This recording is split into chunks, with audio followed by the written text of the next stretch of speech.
my name is Dejanay. I'm a 23-year-old fresh out of Chicago, Illinois. I just wanted to give my testimony on the 5-day boot camp that I'm a part of with Johnny Lynum. And when I say it has been one of the best experiences that I've ever had, I've been looking into investing in real estate for a while now. And this isn't the first boot camp that I've been a part of. I've probably done like 3 other boot camps, but when I tell you this is the first, this is the number one, and I'm only on day 4. Like, we've learned so much about analyzing deals. We've been able to network with each other. We've come up with some marketing methods that I've never heard of that I'm definitely going to try. We've learned about underwriting, which I've never gotten in any other boot camp. We've learned about the different types of real estates that you can go into. I'm not going to drop too many gems, but we have learned a lot, and it's only day 4. And I'm like, man, this is a 5-day. I want it to keep going, so I can only imagine how much I've learned. And the crazy thing is, this has been the cheapest boot camp, and I've learned the most. I feel genuine love in this group. I feel that Johnny is doing this out of the kindness of his heart. I feel that I'm comfortable in this group. No question has made me feel like I was dumb or didn't know anything. It's like the people in there are asking questions that I've always thought about, but was also a little bit scared to ask it. I didn't know if it sounded dumb. But shout out to Johnny for making me feel validated, for helping me overcome my fears, and for teaching me so much about real estate. And it's only day 4. I'm so excited for day 5. It's an understatement. And I 10 out of 10 recommend Johnny. Thank you so much, Johnny. Hey, so my biggest takeaway from doing this real estate boot camp has been, I would always hear that you have to have a community. You have to have a community of people. But I don't think I realized how important community was until I was in this boot camp, because this boot camp has really shown me how much I need a community. Because at the end of the day, you could talk about real estate till you blue in the face. And I'm one of those people, I love talking about real estate. I love talking about real estate.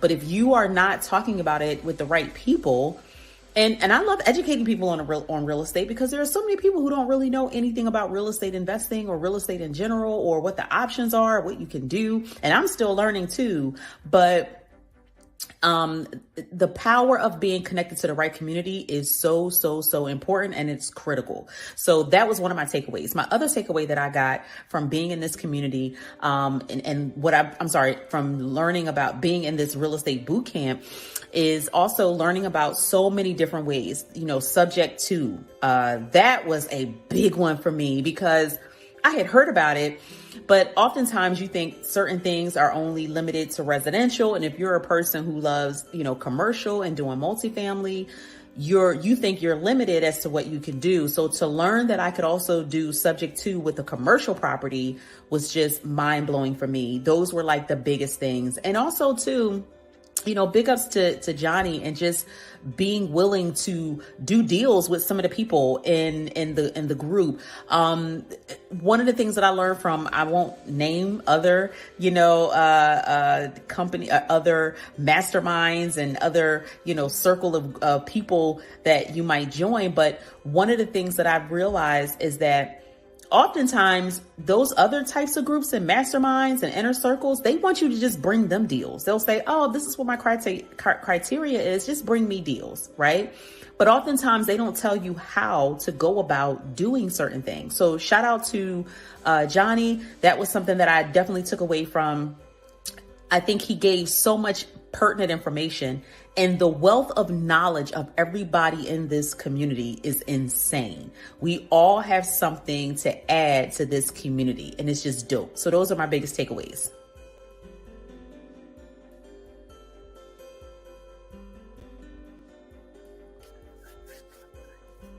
What is up? What is up? What is going on, everybody? Welcome to day number 3. Shout out to each and every one of you guys that's tapped in tonight, going through, and for everyone that's been participating. But I love the videos. I got to catch up on the ones from this evening.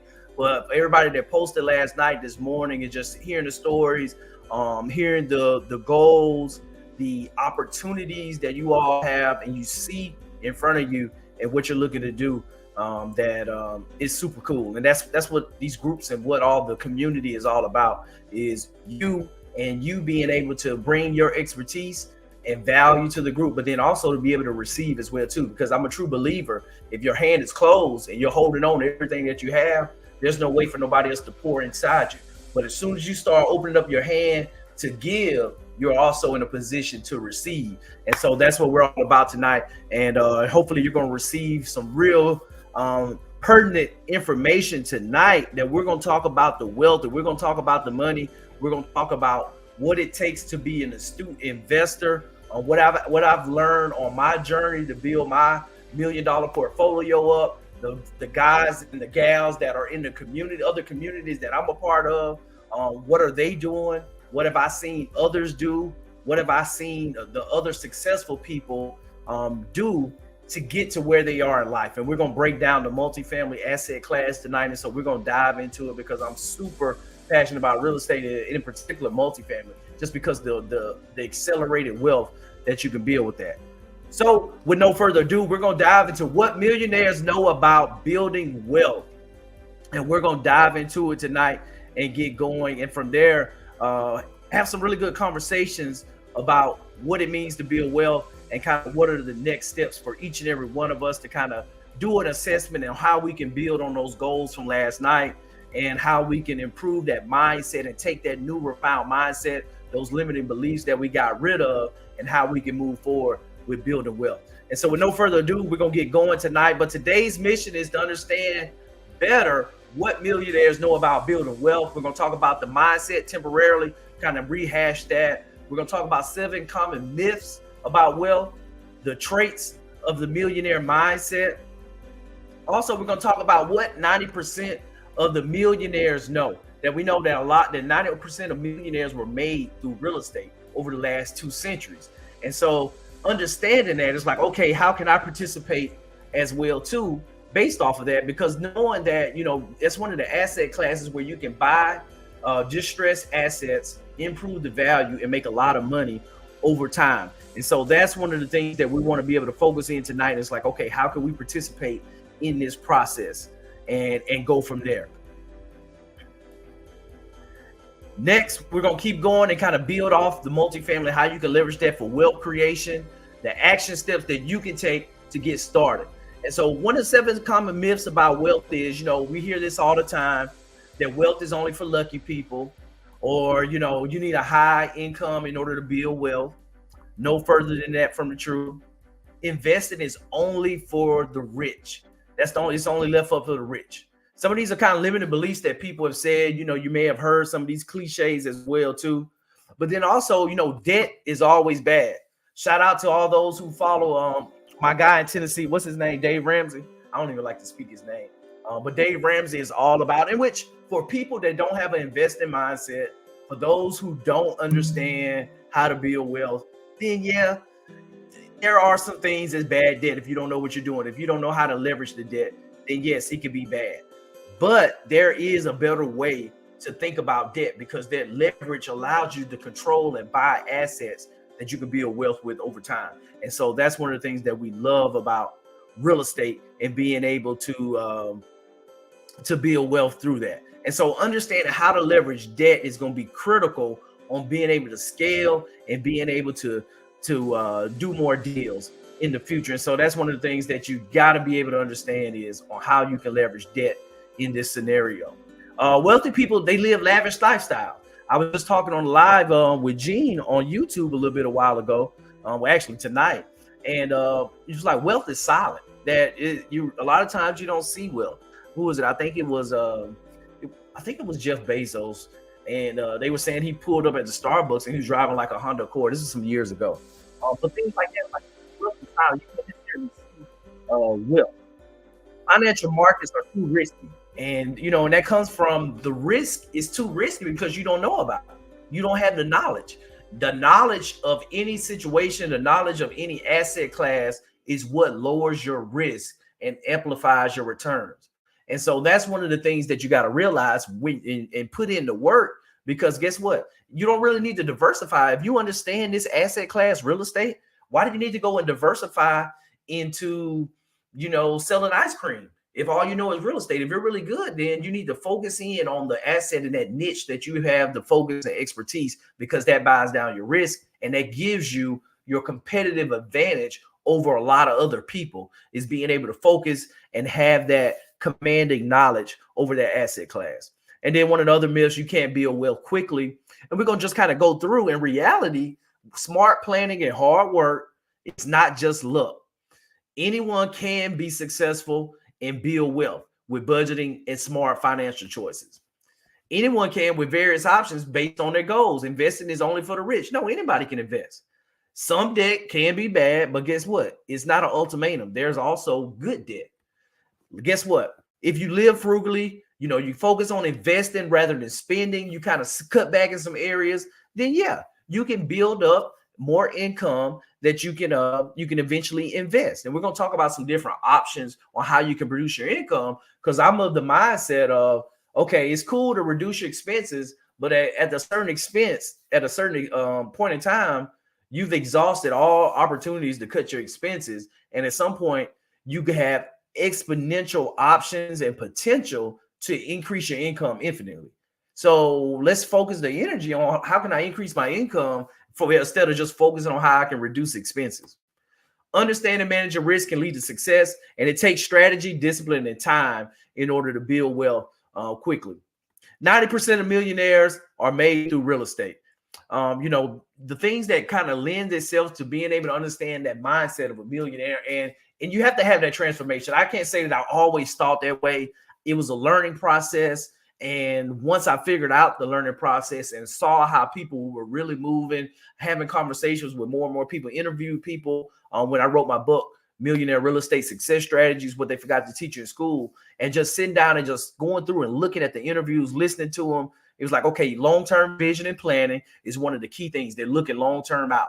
I'm looking long-term out. I can tell you right now, my 5-10-year goals on where I'm at, what I want to look at doing as I transition out of the military, and what the goals are for my life.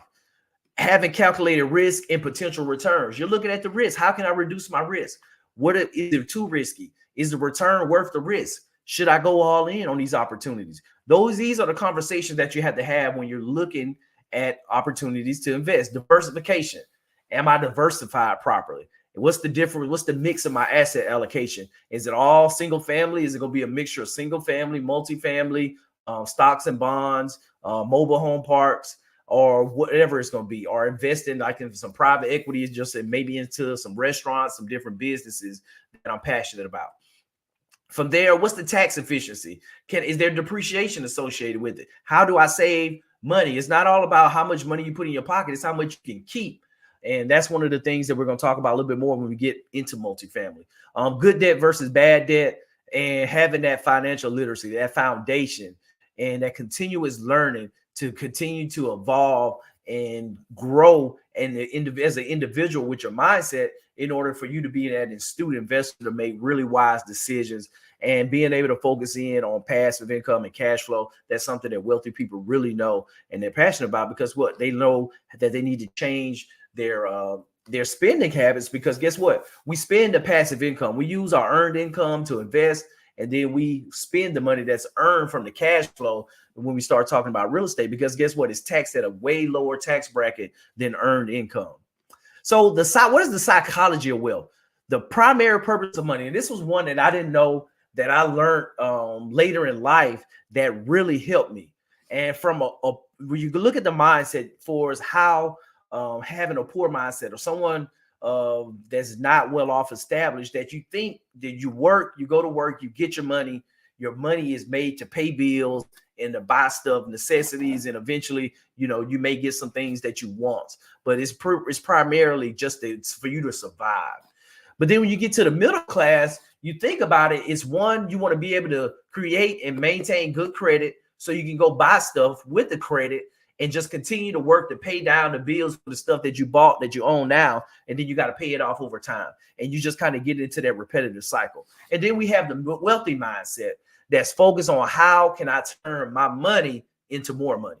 And so now you're going into a different realm. Whereas that now, if I figure out how to turn my money into more money, now my money is working for me and I don't have to work for money that much longer. I'm going to say that again. Once you figure out how to turn money into more money, the less that you have to work, because now your money is out there working hard for you and giving you a return versus you having to trade your time to go out and work for money and keep living off of it. And so that's where you make that transition. You know, when you start talking about, you know, landlords, we make money in our sleep, because guess what? We're providing quality housing for people. We're being paid on a monthly basis to provide that housing. And whether we're working or doing whatever, that the checks are being deposited. And so that's the thing that you got to understand is like, how can I make more money in my sleep? So when you think about the poor and the middle class mindset, they're often afraid to invest. I know I was afraid, because if you think about it at the basic level, you're literally trading your life for the money. Because you think about it, you're trading your time that you'll never get back in order to get paid a check every 2 weeks. And so when you buy something with that money, you literally have traded your time and your life for that money. And so it makes it extremely hard to detach it, to invest it, or especially if you don't have the knowledge or the understanding of the asset class that you're investing in. You see it as a risk and you're looking like, okay, how can I guarantee I don't lose this money? Because I'm literally giving a piece of my life because it costs me so much time to earn this money. Versus from a wealthy mindset, we're looking for opportunities. And that's the thing that, you know, it changed for me. It was like, okay, I don't need the guarantees. I need the opportunity. I want to be in the room to have the conversation when the decision's made. And now how do I get that opportunity to invest in this deal, or get the opportunity to have the conversation about how can I bring some creative financing to this deal, where now you don't have to worry about these problem tenants. We'll manage the property. I just need you to finance it for me, 100% financing, 2 years at a 7% interest rate, and give me a 1-year option in case I want to refinance it of year 3. And then we'll pay you off all your money after I've went in and I raised rents $300. And now I've added $1.75 million of values over those 3 years. I can refinance it, pay you off, put $300,000-$400,000 in my pocket. And then now I can live off the cash flow the rest of my life. And that's the mindset and the opportunities that we have to seek out in order to do deals like that. And then off that, you know, at the end of the game, the game is to live off the passive income, off the cash flow. Whereas that we're not living off money that we're earning with our time, whether it's income coming from our businesses, it's coming from our portfolio, it's coming from the passive income from our stocks and bonds that we own, whatever asset that we are owning that's paying us, that now we're not having to trade our time for money. And that is the ultimate goal. So how can you maximize your income? I wanted to give you some strategies, even though we're going to talk about how the wealthy do it. I want to give you a couple of strategies for those who may be looking. How can I improve my income? How can I increase my income? And this is something that we're going to dive into all across this year within the inner circle and within the mastermind group. Is like, okay, how do we help people increase income in 2024? Skills upgrade. For some people, it's going to be invested in learning new skills, new information to make themselves more valuable in their workplace. You know, one of the things that I challenge people is like, hey, not necessarily the military, because our pay is set. We don't really get bonuses or anything like that.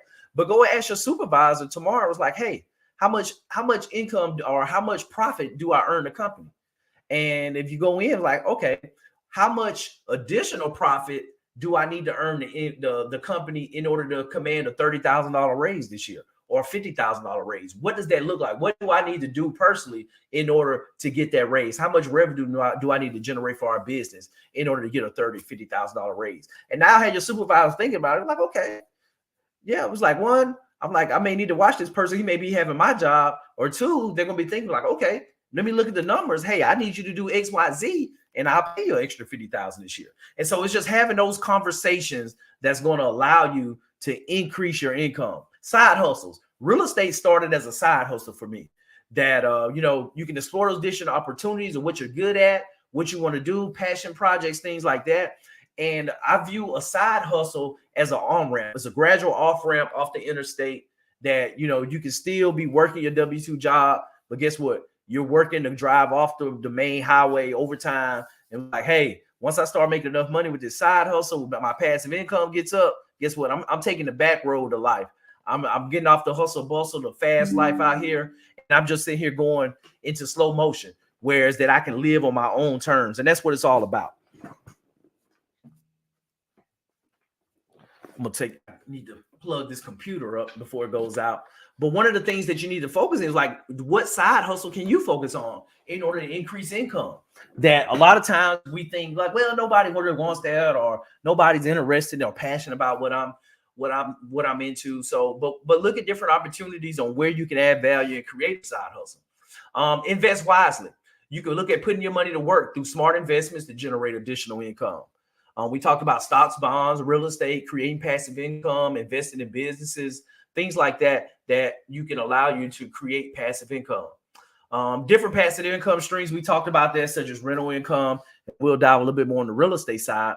But effective networking, building a strong professional network, it's going to unlock new opportunities that you'll be amazed in the opportunities. And I kind of shared this with Gene on the live, and we actually talked earlier today around lunch. But was just talking about, this opportunity that I got brought in on for 175 unit new construction that's going to happen in San Diego for this project coming up that we should, the goal is to be breaking ground around the February, March timeframe. We're doing a demo for what's already on the location and doing that. But being able to have the right network, to be having the right conversations brought me in to be the chief operating officer for this project for the company, but then also getting equity in the deal as well and being part of the ownership team at the same time. But being able to network and not, if I wasn't in the room, if I wasn't in, the conversations and going out, when I'm out there in Las Vegas, meeting with the lender, having dinner with them, building that relationship over time this past year, that I probably wouldn't even got presented that opportunity. But that's what the power of effective networking and collaboration as well too. And we're going to talk a lot about networking, mastermind groups, and mentorship tomorrow night. Monetize your hobbies. Explore ways that you can monetize your hobbies, your talents to generate income. And it's never been easier, with the phone, with the technology, with the internet, with social media, things like that, whatever it is that you can find your audience or people that you can share to monetize those hobbies. And then financial education, continuously educate yourself on personal finance and how you can make informed decisions that can lead to increased wealth. And the more and more, the number one investment you'll ever make in your life is investing right here. Investing in yourself. The things that you're doing right now, investing in yourself, that you'll never beat the return on the time that you spend on growing your brain, growing the skill sets, the mindset that you have, that return is going to be way better than anything that you can do for is investing in any property or any business or buying any stock or bond in any company, versus the return that you're going to see by investing in your mind and getting that information that you can take with you the rest of your life, taking that information that you can pass down to your next generation, that you're going to see that return for a long extended amount of time. All right. Well, we're about to dive into multifamily and make that transition and kind of talk about what it is and how you can get started with multifamily investing. I'm super passionate about this because this changed my life, changed my family's life, and I've seen it change the life of some of my clients. And it's powerful. And the thing is, you don't have to do a whole lot of deals to get to that point in your life. And so that's one of the things that I'm super passionate about, because when you think about it, and for me, my limited beliefs, when I was in college, that we would sit there and talk, and it was the place that we live called the Commons, and they had, I think it was like 32 buildings, and they had 3 stories, and it was 4 units on each stories. And so, you had 12 units per building, and I think it was like 32 of the individual buildings. But the thing with it, they rented the rooms out. It was 4 bedrooms in each unit. And so when you do the math, they were renting each unit out, each room out, bedroom, $600 per student per month. So each unit was bringing in $2,400 a month. And so when you think about it, 32 buildings with 12 units, so what's that public math? 32 times 12, that you're going to have right at 400 units that's paying you $2,400 a month. That was a lot of money. I'm like, man, I want to know who is the guy that owns this building. And so as I became later in life and looking at it, and it didn't really dawn on me until 2020. It was like, hey, there's a different way. You don't have to have all this money by yourself. You don't have to have these millions of dollars in order to invest in real estate. And that was the game changer for me when it started looking at how I can build wealth with multifamily. Stable incomes comes with it. It ensures reliable income through consistent rentals. One of the things that, that plagues us as landlords is like, as you're starting off, when you have one unit, is feast or famine. That if that one tenant moves out, that resident moves out, then your income goes to zero real quick. Versus if you have a multi-unit, if you got 10 units, one person moves out, you still got 90% of your income. If 3 move out, you still got 70% of your income. It's still going to cover your monthly cash flow, your monthly expenses. So you're good to go. And so that's one of the things that comes with it, stable income. Risk diversification. You spread your risk out over multiple assets, minimize the impact from vacancies and economic downturns. Whereas that now it takes a lot for a whole complex to go down and be vacant. You got to be a really crappy operator in order to do that. And so that's one of the things that you need to look at is understanding, like, how is my risk diversified? And I'm limited by the risk by being able to have more units under one roof and focus in on one area with professional management to reduce my risk profile. Appreciation potential, growth in property value over time, rental income from long-term wealth. That comes with it. It's amplified with apartments because with the thing, and we'll talk about it, your appreciation is tied to your net operating income. Your ability to increase income, whether it's raising rent, getting paid for storage on site, parking spaces, application fees, RUBS, where you're getting paid back for expenses that you're paying for utilities. And on the other side, how can I reduce my expenses? So if you're increasing income, reducing expenses, that is how you drive up the value of your building. It's not based off what your neighbor sold down the street for within the last 6 months in order to evaluate what your building is going to be worth.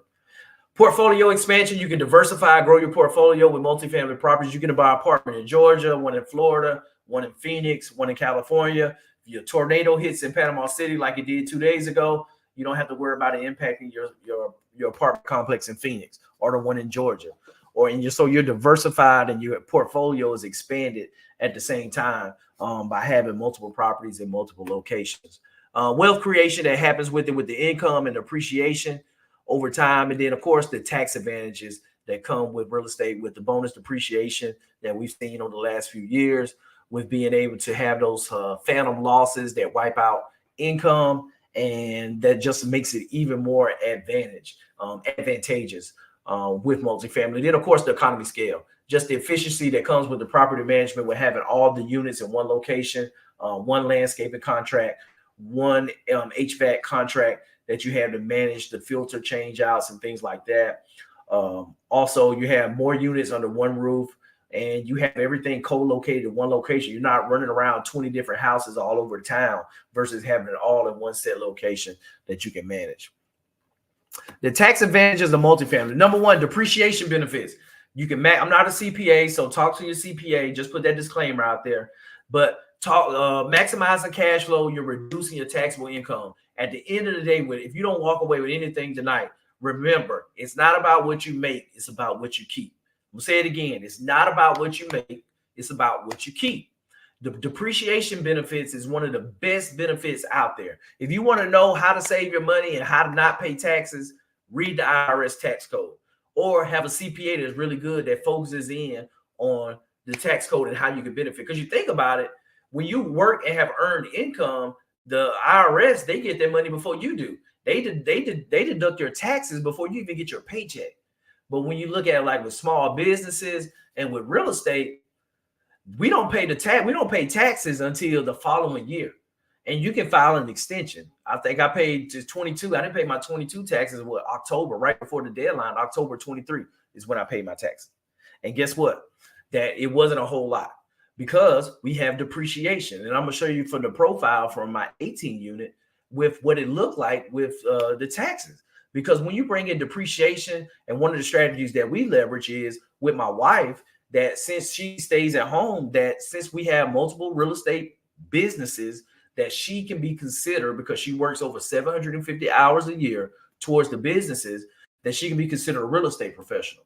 And now we're able to take the depreciation and losses from the real estate and apply it towards my active duty Air Force income. And now we can take those losses and apply it to reduce my taxable income for my job. And so that's the thing. That's the strategies that you can leverage with leverage and depreciation. 1031 exchanges. So essentially, you sell a property, you take the proceeds, instead of taking the property, put it in your bank, it goes into escrow, and they give you a set amount of time to find another property to buy. And now, say you sold a single family, you go buy a fourplex with the profit from when you sold that property. And now all that profit is tax-free, is deferred, and it rolls into the next property. You don't have to pay any taxes on that profit that you made from selling that property. So that's what the 1031 exchange, it just allows you to be able to defer having to pay capital gain taxes right there at the end of that transaction. Deductible expenses. That's one of the things I love with real estate, is just because it's a business. Now you can deduct expenses that happen in just that are incurred during the normal business process. So when you're traveling to your property, all that's write-offs: your food, your airplane tickets, your rental car, your gas, all those things for your office supplies, your equipment that you need to run your business, your due diligence, all the stuff that you spend on the business transactions, that you're able to deduct all those things: your cell phone, your internet, your computer, things like that you're able to deduct as business expenses as well. Of course, when you start looking at the specifics with the property, your property management fees, your maintenance expenses, the mortgage interest, all that is tax deductible. So you're not paying taxes on those expenses that the business is taking care of on behalf of the property. So we're talking about the deals. We know we want to get into into multifamily. Now let's where the best locations to invest in. And so right here on this map, this heat map, it kind of shows you where the population is growing, where are people moving to. And so that's one of the things that we really looked at, and I'll drop this in the chat. But U-Haul came out with their annual data report for last year. And so what they found was, and one of the things that you can look at with U-Haul in the data, it tracks where are one-way moves going. So they rent U-Haul equipment and they say, I'm going to Dallas. They just get it one way. They're leaving Chicago and we're going to Dallas, Texas, doing a one-way trip with the U-Haul equipment to Dallas. So now they know that person is moving to Dallas, and they track that data on where people are moving, where people are transitioning to, based off where all the growth is happening. So this just came out on January 3rd.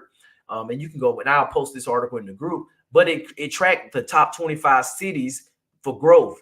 And Palm Bay, Melbourne, Florida was number 1. Ocala, Florida was number 2. Kind of going through some of the usual suspects here. You had Sarasota, Austin, Texas, Charlotte, North Carolina, Huntsville, Alabama was number 8. Dallas was number 9. They actually beat out Dallas this year. And Myrtle Beach was there at number 10. But one of the things that I really looked at that I saw was surprising. Panama City, my market, was on that number 12. And I was like, holy crap, that many people moved to Panama City last year. And so that's the thing that I know is like, hey, it's going to be a lot of pent up demand, especially after the base opens up next year with Hurricane Michael, with all that is behind us, that it's going to be a great place. But there's a lot of other places on here. Knoxville, Tennessee is on the list. Arizona, Auburn, Opelika, Alabama was on here as well too at number 19, and Lakeland, Florida, which is kind of tucked in there between Tampa and Orlando. But I'll share that list with you guys. But that's one of the things to look at. It's like, okay, this is where the population is growing. Normally people are moving where jobs are. So normally there's a lot of job growth. So we want to look at areas we want to buy, not exclusively, because there's opportunities everywhere for the right price and for the right deal that you can make money in real estate. But long term, you want to look at different factors. You want to look at job growth and follow the job growth. So if you all saying all these people moving here, there's probably jobs that are going there as well too. So you want to understand the population trends. That's what we just talked about. I'm gonna share that in the chat after we finish up tonight. But then also you had the amenities and the potential value adds that's happening in the area. Do people want to be close to the beach? Do people want to be close to sports teams? Do they want to be close to tourist destinations? Things like that also could be potential value adds. We want to understand the crime rate. I don't buy in war zones. You want to understand the crime in the area and take a look at that and understand what are you getting yourself into, because crime is an indicator of deficiencies in regards to those with pay. You're going to have a higher delinquency rate. Your occupancy rate is usually going to be a little bit lower in those areas as well too, with high crime. And so you want to understand that. Then you also want to understand, what do you have proximity to as you're making these decisions on where you want to invest. So there's a plethora of tools out there that you can use in order to do your research. One that out there where you can see actual listings on the commercial multifamily space, LoopNet, Zillow, CoStar is a paid kind of database that you have access. A lot of commercial brokers actually have access, and they can give you CoStar reports for properties. And then also on apartments.com for its online commercial real estate marketplaces. But then there's also data providers where you can get information on owners, like with what we do with my multifamily inner circle. We focus on direct to owner as well too. And so we pull data for, whether it's for a 40 unit apartment building to a 3 unit, that we're going to pull all the data for owners who've owned for at least 10 years.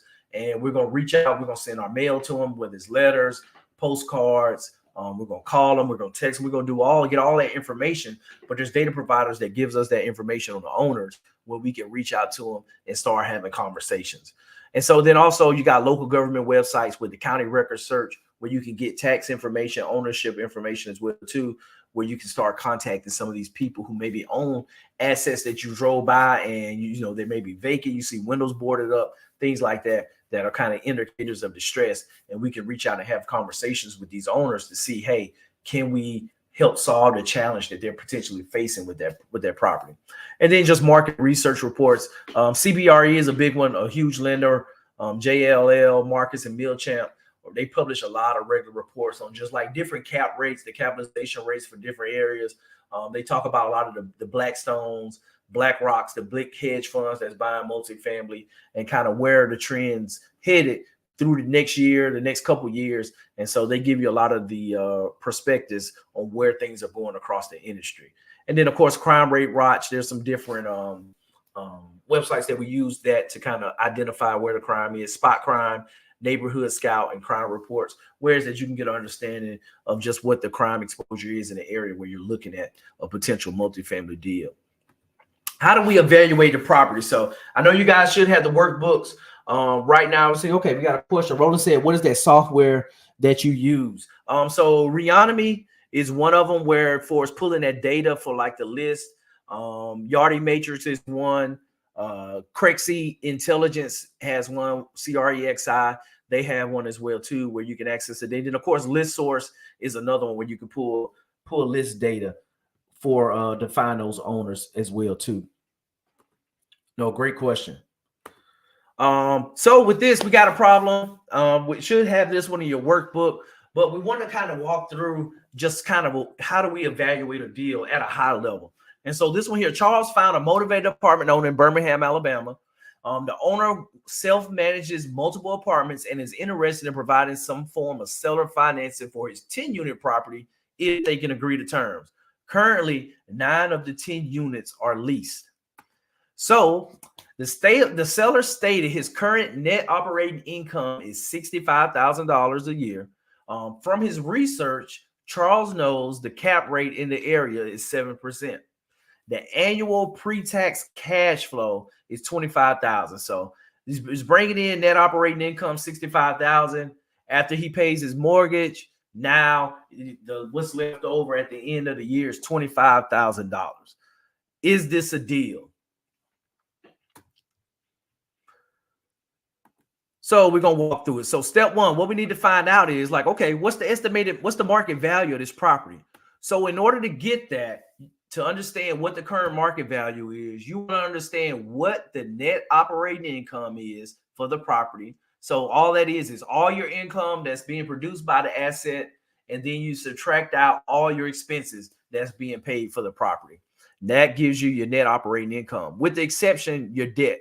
Your mortgage is usually held out. Well, not usually, your mortgage payment is held out because this current market value is assuming 100% cash transaction, that there's no debt. And so once you figure out this net operating income, you divide that by the cap rate for that area. And essentially the capitalization rate is what is the percentage that investors are paying, or the return that investors are looking to get for this amount of cash flow based off this area. So in downtown Atlanta, they're probably paying they're probably getting a 5% cap rate for brand new A-class, brand new buildings out there. But for like a C-class property that's maybe 20, 30 years old, workforce housing, is probably around 7%. And so now, you know, based off the area, you can go in, take that net operating income, divide it by the capitalization rate, multiply it by 100, and you got the current market value. So in this case, doing the numbers, given a cap rate of 7% and the NOI of 65%, we know 65,000 divided by 0.07 gives us an evaluation of 928,000 roughly. And so the estimated current market value of that 10-unit property is roughly 928,000. So that's kind of a ballpark, and we can really build off that. Now the next question is like, okay, is there deferred maintenance when I take this over and everybody moves out? Am I going to have to spend $100,000 on remodels in order to get everybody back in? And where he is right now, what he's charging for rent, can I increase the rent when I renovate these buildings? And so that's the next questions that you would ask once you understand, hey, what the current market value is right now. So now, same problem, step 2, let's look at how can we evaluate and understand what's the occupancy rate for the property. This was kind of a softball question. With that, did anybody have any questions on that last one? It was kind of straightforward, and the occupancy is pretty straightforward as well too, because essentially it's just the number of lease units divided by the total number of units. And so we know this one is a 10 unit and 9 of the 10 units are leased. So we're simply going to divide 9 by 10 and multiply by 100, and we're going to get an occupancy rate of 90%. Pretty straightforward on that one. We're going to dive into this next one, and we're going to go through and calculate the cash on cash return. So what would be the cash on cash return if Charles actually had to make a down payment of $50,000? All right. So Charles has got to come out of the pocket $50,000 and put it down. It doesn't necessarily have to all come from Charles, because guess what?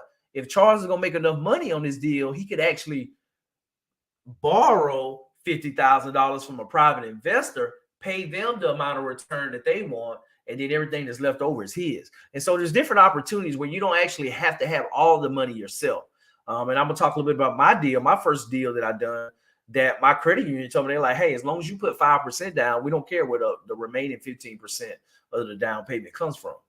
So in order to calculate your cash on cash return, it's simply your annual pre-tax cash flow. Where's the cash flow at that is producing right now today, and divide that by the total cash invested. So if he buys this asset that's going to produce $65,000, or excuse me, after we go through and we pay the debt, it's $25,000. So after we go through and we pay out everything, that $25,000 that's produced annually, if I had to invest $50,000 in this deal, what is my cash on cash return? How much return am I getting on my $50K that I'm putting in the deal? So you go in, you divide that $25,000, which is the annual pre-tax cash flow, and you divide it by how much money you put in the deal, and you multiply it by 100.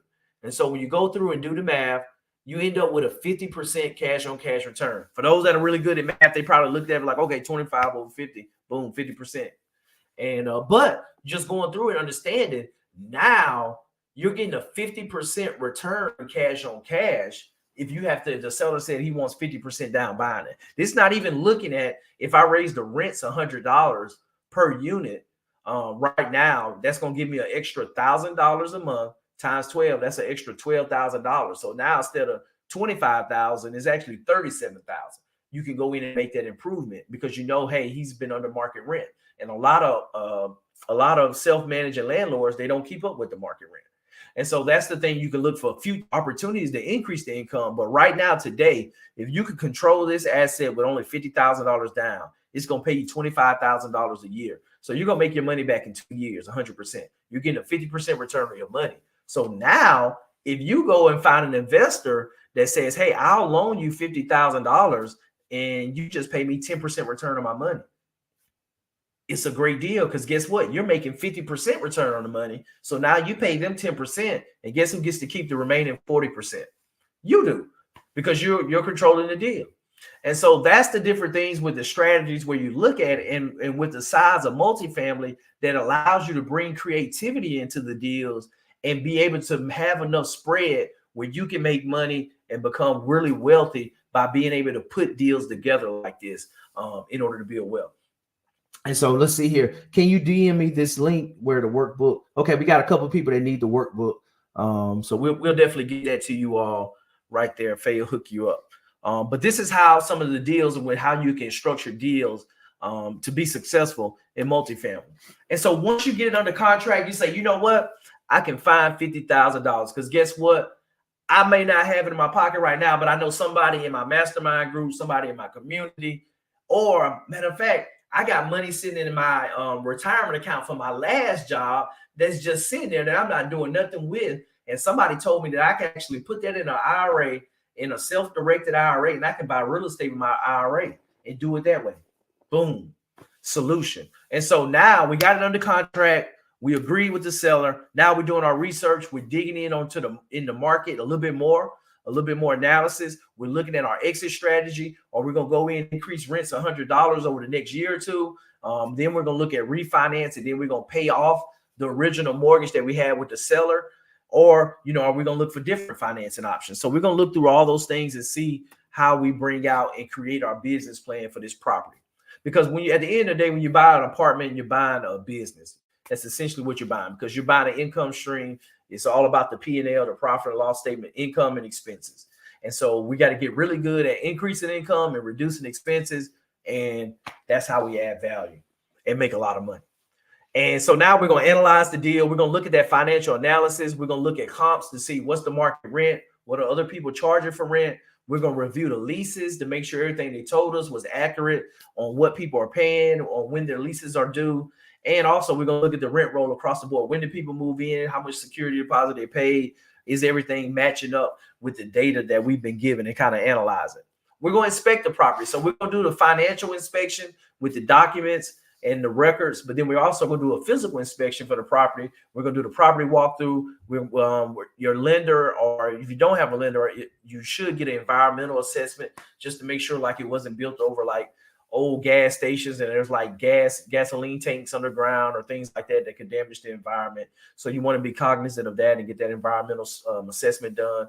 But then also you want to look at the physical buildings. You want to look for, whether it's cracks in the foundation, deferred maintenance. You want to understand what is the age of the water heaters, the HVACs, the age of your roofs, the electrical, the plumbing, things like that.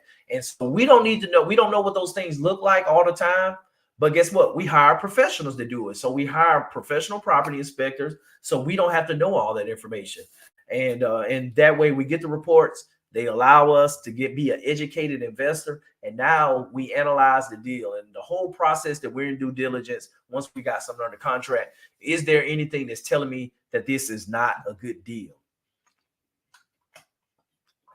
And if it's not, then we continue to go through the process. We bring the attorneys on board. We have the legal and title check to make sure that the person actually owns the property. We get our insurance. Figures set up. What's the word that I'm looking at?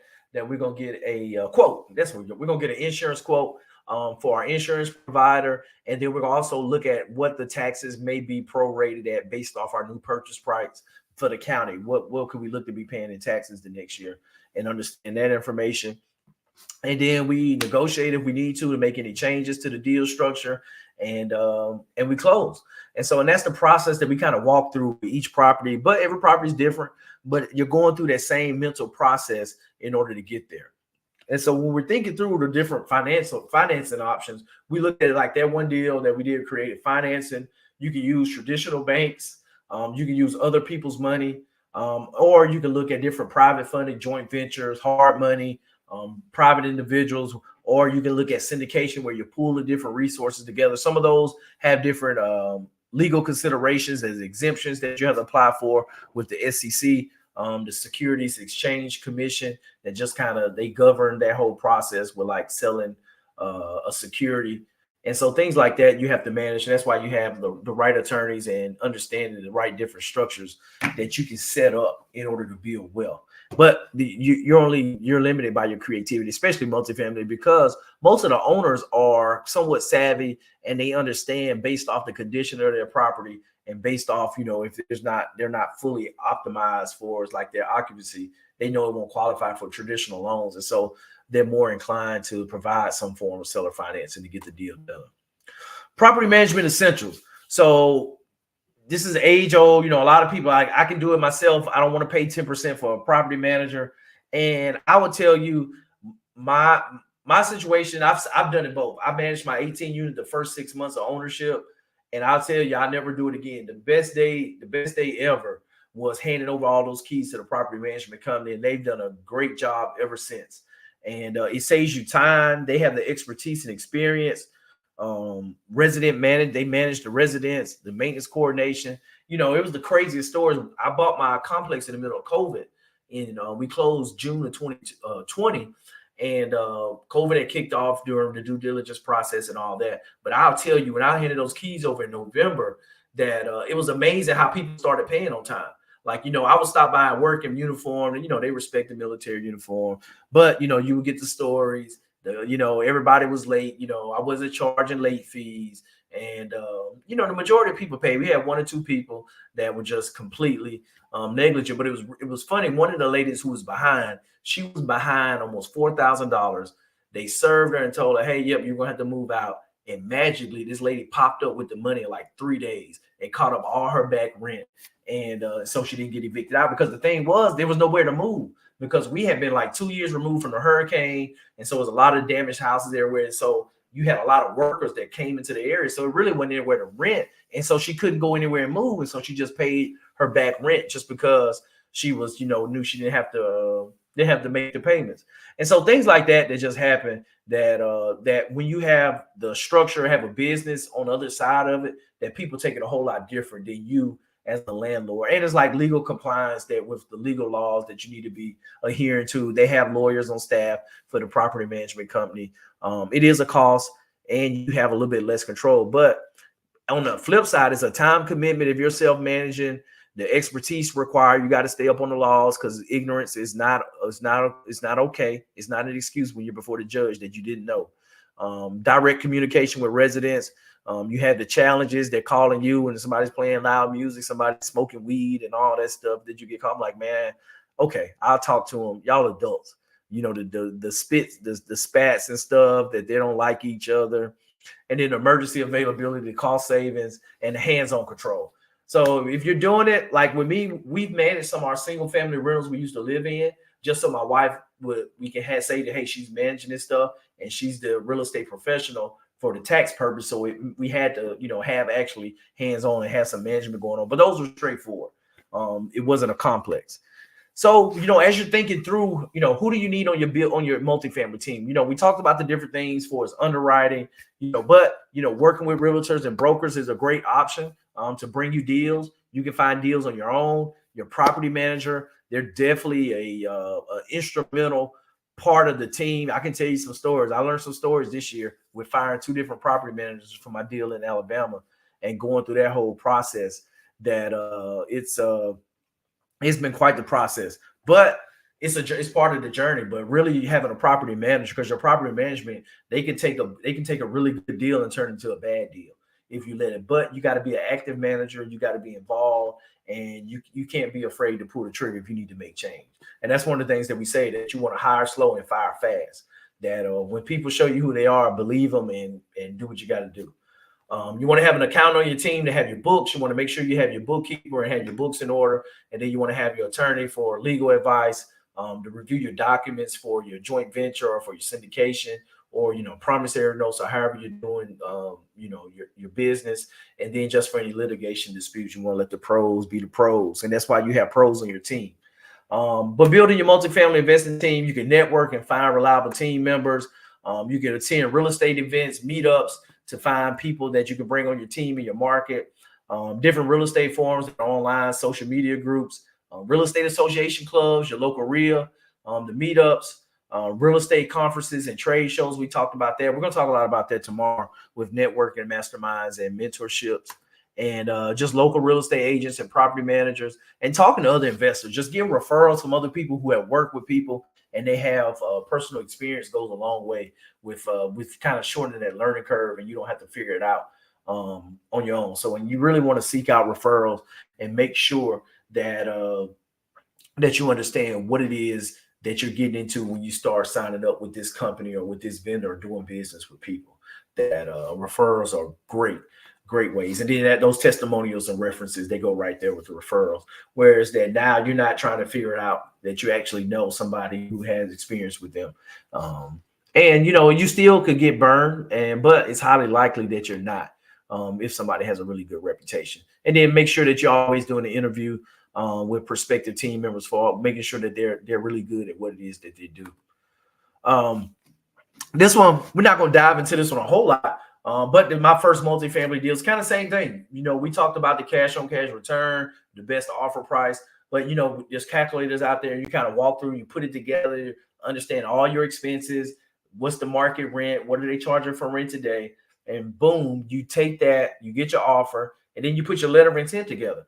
And this is the actual letter of intent that I sent to the broker for that had this deal. This deal had been on the market over 90 days. This is when I had came back from that Jake and Gino event that changed my life, that showed me I could buy apartments. 45 days later, you can see that December 8th, 2019. Soon after I got back from that conference, I think the conference like the 22nd of October, and we submitted that offer. And, we didn't go into contract till the end of February, early March. We walked in January. Put the offer in. They were going back and forth. It was two couples that owned it. They had other businesses as well too, and they were dealing in the middle with dealing with contractors who had ran off with the money, and it was a whole lot. And that was one of the things that kind of drove them to go ahead and get things done. But we got it negotiated, went under contract early March, and there's our inspection for March 25th. We walked through. We got them to go through the whole process. We already knew ahead of time there was a water leak in the middle of the street.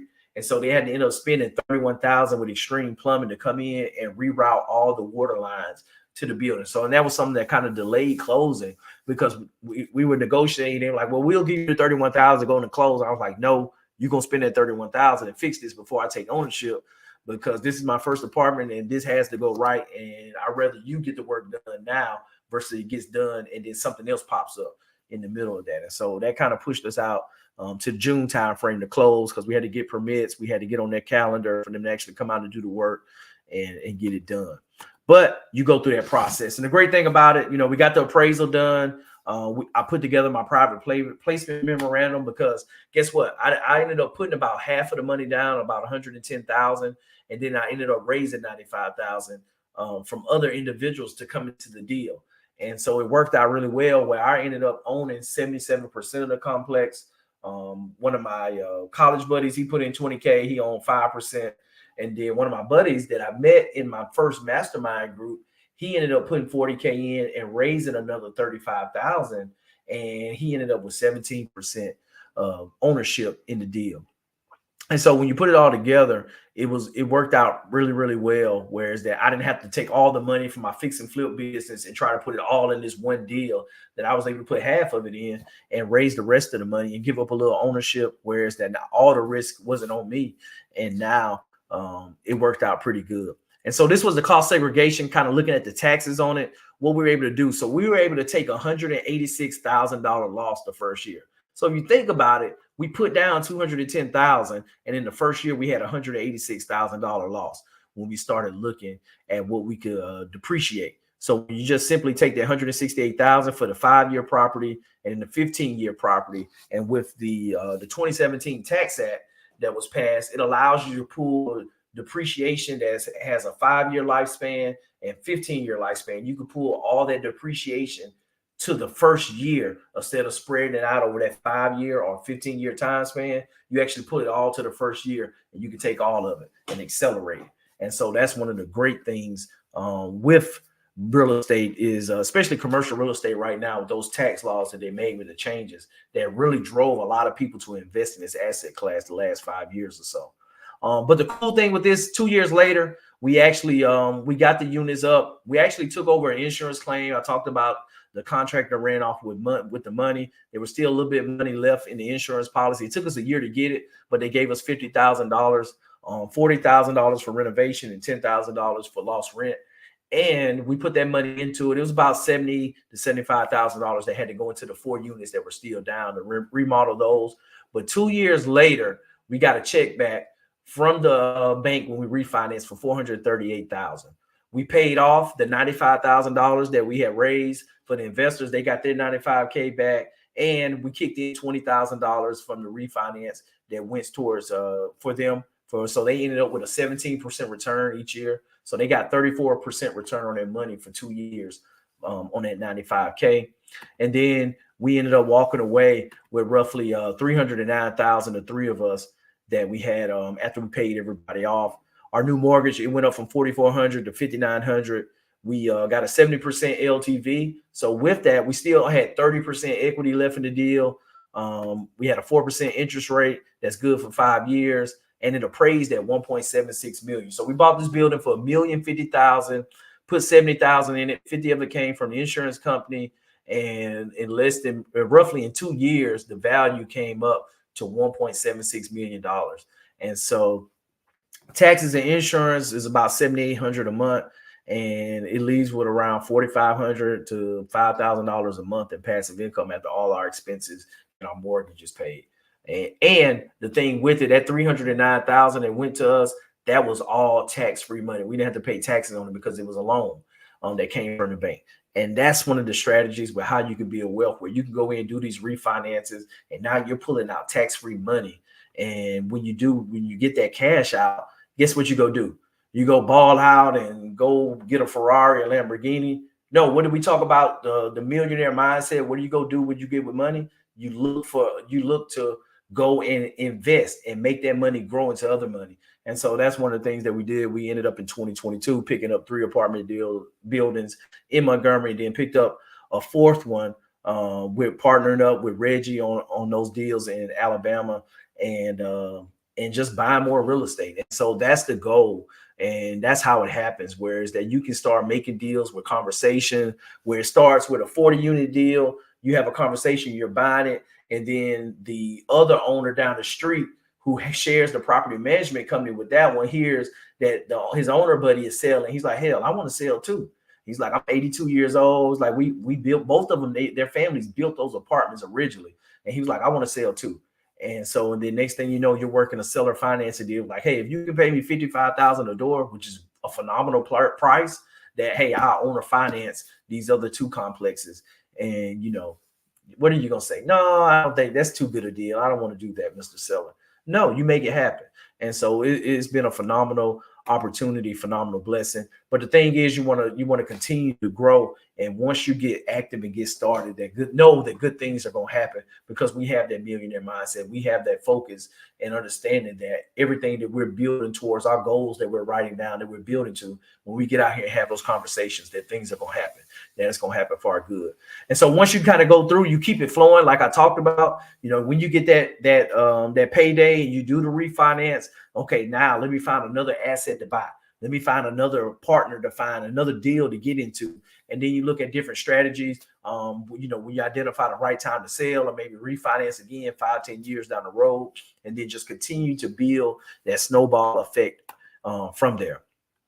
At the end of the day, we're doing these deals and managing these projects. That market research is essential. Cash flow is king. The location definitely matters. Your property management is vital to your success. Due diligence is a must. You want to always consider your value add opportunities, the way to add money, or add income and add the actual add more value to your property. Diversification, it reduces your risk profile. The finance and knowing the numbers and how you can finance that creativity, that it matters. It can drive your deal. It can make or break the deal. You want to understand the market cycles. You want to understand where you are right now, where are things going in the future. Embody a long-term vision, that this definitely is the long game with building long-term passive income. Network and learn, be patient and be persistent. And you want to also familiarize yourself with the legal, regulatory compliance, especially, as you kind of get into the raising money space, what you can and can't do with trying to advertise opportunities, things like that. And then always playing with the end in mind, playing with your exit strategy. in advance. And the big thing is with it, it's not about knowing everything. You know, as I talked about, you know, you got home inspectors, you got attorneys, you got realtors, brokers, banks, all this involved, whereas that you don't have to be the expert, but you need the one to know how to put the deal together. And you know, with that, you got to invest to build wealth. And so the number one investment that any of us can make is investing in ourselves, and being able to take that action is the hardest part. To get past that fear, that false evidence appearing real, to get past that and move past it and understand that what I'm working, that it works, and that these principles that I've learned that they work, and I just got to implement. And then on the other side of all that is just all these deals and opportunities that you can take down and do that you would have never dreamed in your wildest dreams that you would have done, that you would have owned, and what you would have built. And it all starts with doing that first deal, with getting started. And the sky is the limit, that you definitely control your destiny and where you're going. And for those that's looking to get started, education is key. It's fundamental. Just learning this information that you don't know. You want to definitely prepare financially to be able to be in a position to, you know, to be able to get into deals and have more bandwidth to get in deals where you're not limited for, you know, you got to be creative with every strategy, but you want to have some skin in the game as well too. Define your investment goals. We talked about that for the goal setting last night, but you want to definitely define your investment goals. You want to be able to learn how to do the market research, what the criteria is for the properties you're looking for. You want to get out there and network and build relationships. We're going to talk a lot about that tomorrow. Documentation, having the right documents, and having that is going to be critical to success. And then just really focusing in on the continuous learning side, and just going into those resources, different places to get it: books, online courses, podcasts, YouTube, website, blogs, different real estate forums out there like Bigger Pockets, staying up on the news, just like that article I'm going to share from U-Haul that just came out, getting that information, that data, so you can think through the markets and how you're navigating and moving in this space. And then also you want to also consider mentorship coaching, whereas that you can leverage expertise from people who've done it over the years and tap into their experience and being able to help accelerate your growth, and then limit the mistakes that you can make in the risk by being able to lean on somebody else's experience and expertise. And that is it for day number 3. We went 5 minutes over. I know that was a lot. And going, any questions? I always want to close if somebody has a question or something.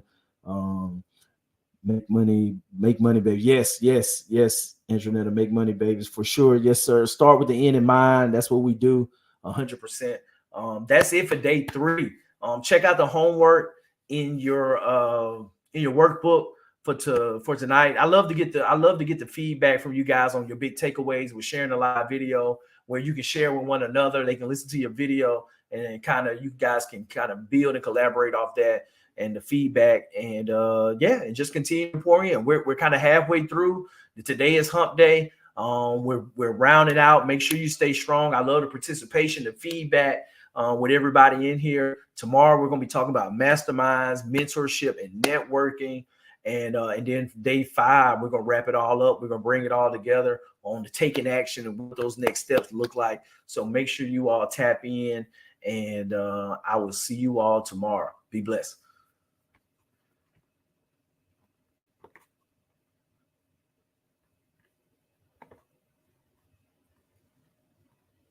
Hey, Johnny. All right.